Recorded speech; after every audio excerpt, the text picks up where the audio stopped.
വളരെ പ്രധാനപ്പെട്ട സ്ത്രീകളുമായി ബന്ധപ്പെട്ട വളരെ പ്രധാനപ്പെട്ട ഒരു വാർത്തയാണ് സുപ്രീം കോടതിയിൽ നിന്ന് വന്നിരിക്കുന്നത്. അതിലേക്ക് നമ്മൾക്ക് പോകാം. അതായത് മുസ്ലിം സ്ത്രീക്ക് ജീവനാംശം ദാനമല്ല അവകാശമാണ് എന്നാണ് സുപ്രീം കോടതി വ്യക്തമാക്കിയിരിക്കുന്നത്. തെലങ്കാനയിൽ നിന്നുള്ള മുഹമ്മദ് അബ്ദുൾ സമദിൻ്റെ ഹർജി തള്ളിക്കൊണ്ടാണ് കോടതിയുടെ ഈ ഉത്തരവ്. അതായത് മുസ്ലിം സ്ത്രീക്ക് ജീവനാംശം അത് ദാനമല്ല അവകാശമാണ് എന്നുള്ളത്.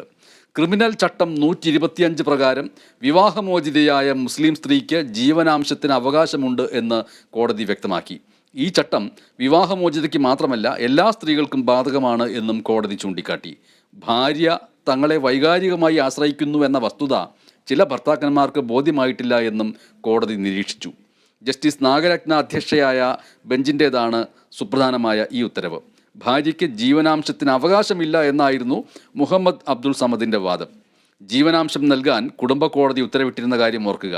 ഇതിനെതിരെ ഹൈക്കോടതിയെ സമീപിച്ചുവെങ്കിലും കോടതി ഇടപെട്ടില്ല. തുടർന്നാണ് അബ്ദുൾ സമദ് സുപ്രീം കോടതിയെ സമീപിച്ചത്.